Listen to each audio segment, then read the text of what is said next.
Now we're going to take a look at the black sheep scarves waiting line simulation from 16.4 in the text. In our previous examples, we used static simulation models. These are models where each iteration is independent of the other iterations. Now we're going to run a dynamic simulation, meaning that our current state is dependent on the performance of the previous states of the system. So we'll set up a clock that keeps a running time, and this will allow us to see how many people are in line at any given time of the day, or how many people are working, etc. The text gives us a process flow chart. Make sure that you go ahead and read through the narrative and take a look at that chart. It also gives us a 10-period example in table 16.4 that gives us some arrival and service times to use as check values, and we can make sure that we have set up our model correctly. I've actually gone ahead and entered in these inter-arrival and service times that we're going to use from table 16.4 to start with. Take a second and enter those, and then we will go ahead and we're going to set up our model calculations and match up, make sure we have everything correct in our simulation, and then finally we'll replace these inter-arrival and service times with randomly generated ones and run the simulation. Okay? So the book explains each step.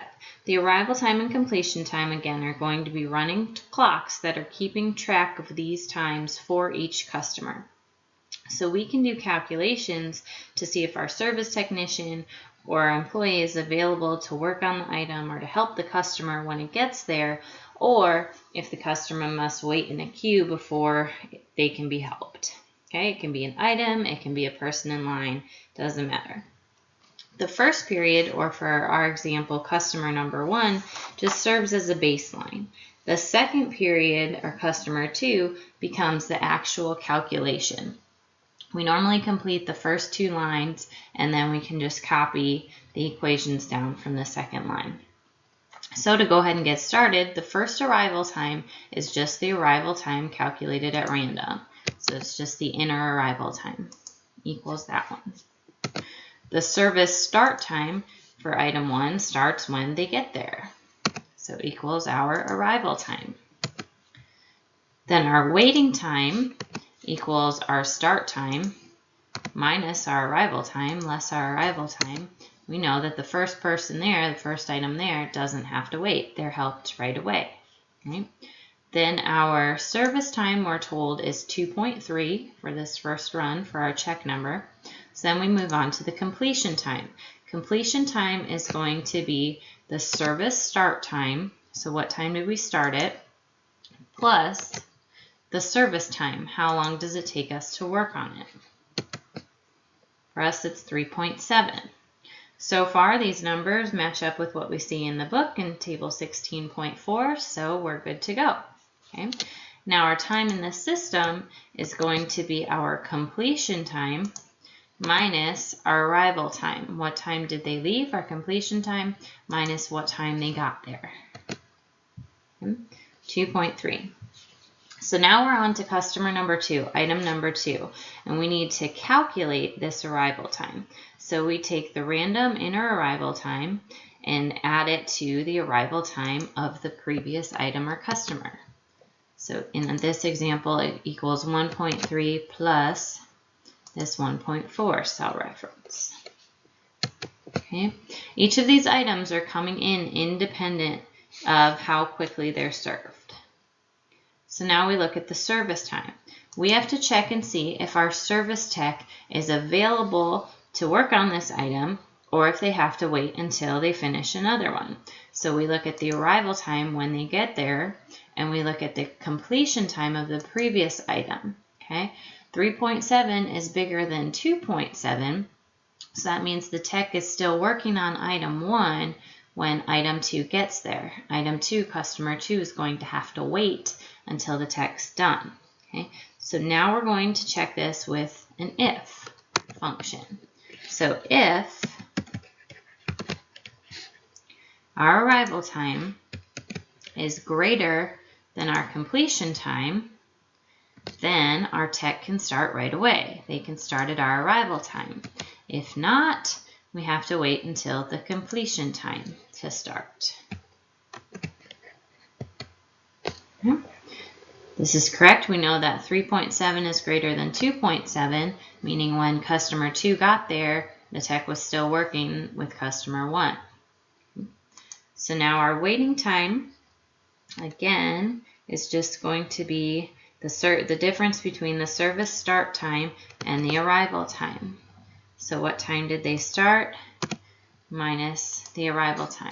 How long was the person waiting? They were waiting 1 minute, 1 hour, what have you here, 1 unit.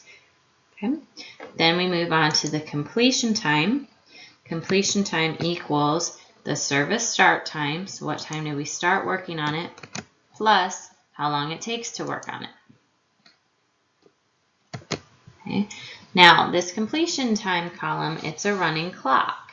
So they finished item 1 at 3.7, then they do item 2, which takes another 1.5 units of time.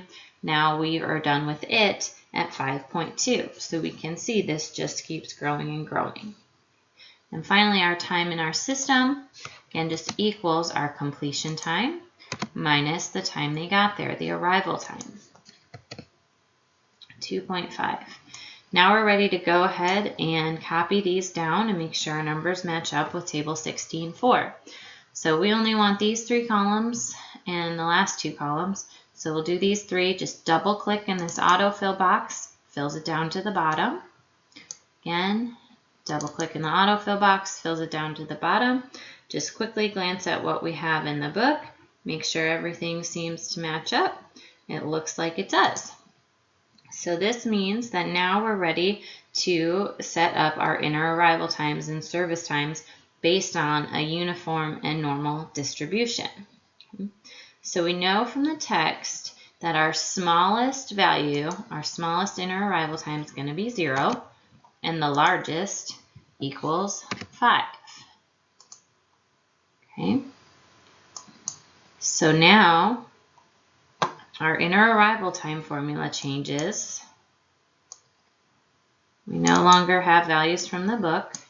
It's going to be a randomly generated one. Oops. Make sure you just clear those contents. There we go. Okay. So since we have a uniform distribution, we can use the formula in the text, which is our smallest time. So our smallest value, we want that as an absolute cell reference equals the smallest time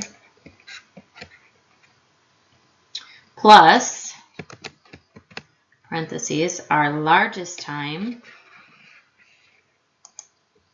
and that one is absolute, minus the smallest, again absolute, multiplied by a random value. Okay, so this will give us our random number. Kind of have a lot of significant digits there.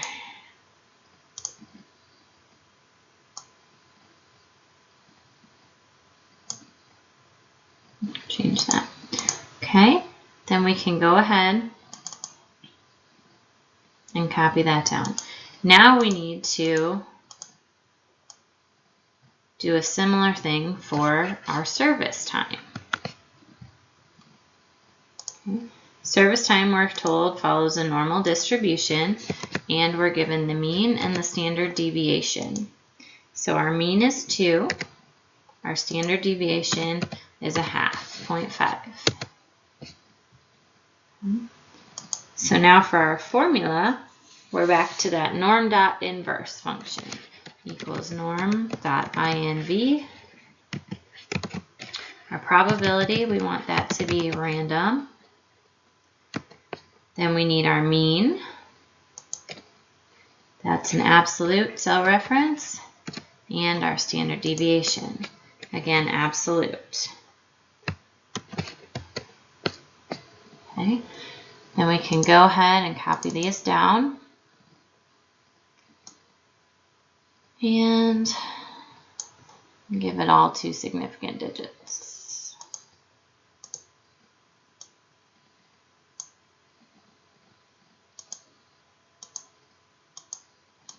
There we go.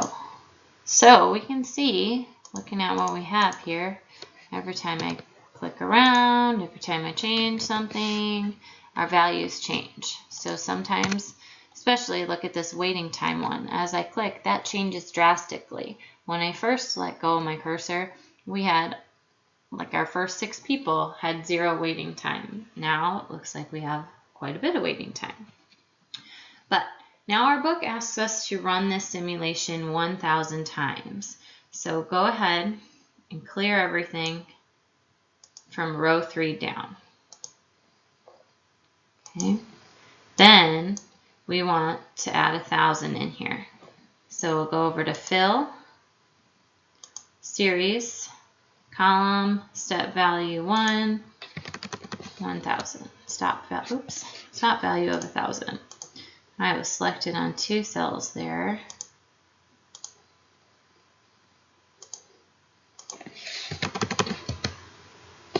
Okay. Now if you double click on the bottom of this cell, it'll pop us all the way down to our last row. We can see then that this last row is row 1015. That's important to remember. It makes entering in our summary statistics a little bit faster. Okay. So if we go back up to the top, we know we want to copy down all of our formulas from row 2. Okay, so double click in this autofill corner again. It's going to take a second, but it'll pop us all the way down to the bottom. Yep, we're good. Still row 1015. Now we're ready to do our summary statistics. So for the first one, the number of people waiting, we just want to count the number of times that the wait time is greater than 0. Okay, so this is going to be a COUNTIF function. So equals COUNTIF. We want to look at all of our waiting times. So from E16 all the way to E1015. Then we need to enter our criteria. So quote, greater than, if that is greater than 0, end quote, close parentheses. Okay, so in this particular run, we have 664 people waiting. So then we want the probability of waiting. So the number of people waiting in the system is going to equal, or the probability is going to equal the number of people divided by, in our example, we did 1,000 runs, so divided by 1,000. Okay. Then the average waiting time. Now we have to be careful here because we only want people, we only want to take into account the people that actually are waiting, not the other people that make up our group of 1,000. So we want equals average, but if people are waiting. So average if, but we got to go from E16 to E1015. But if you're waiting, so if that wait time is greater than 0. Otherwise, we just have a lot of people in there weighing us down. Okay? So then our max wait time, we just want the max function, so equals max from E16 to E1015. Then we come to our total service time. So what percent of the day was the inspector working? That's going to be our utilization of the quality inspector. Okay, we want to see what percent of the time they're working. So first we need the sum of the total service time, the sum of all our service time. So equals sum of this service time. So now we're in column F, from F16 to F1015. Okay. Completion time equals, completion time, remember, is a clock. So we can just take, we can either do a sum, we can do the total, or no, we can't do a sum, excuse me. We want the max. We want the very last one. So we'll take the max of, we're in column G, G16 to G1015. Okay, we know we're going to get the last one if we take that whole range. That's our running clock. So now coming to our utilization, how much of the day is our inspector working?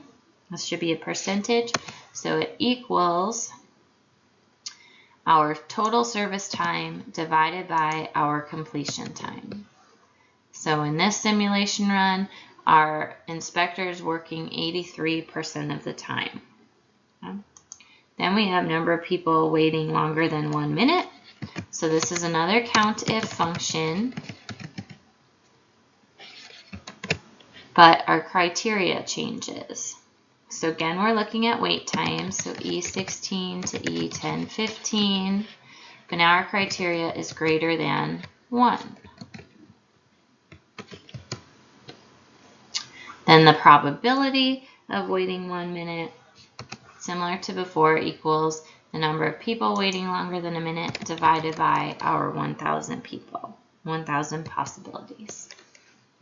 Okay, so again, in this example, we just completed the black sheep scarf simulation, which was a waiting line simulation.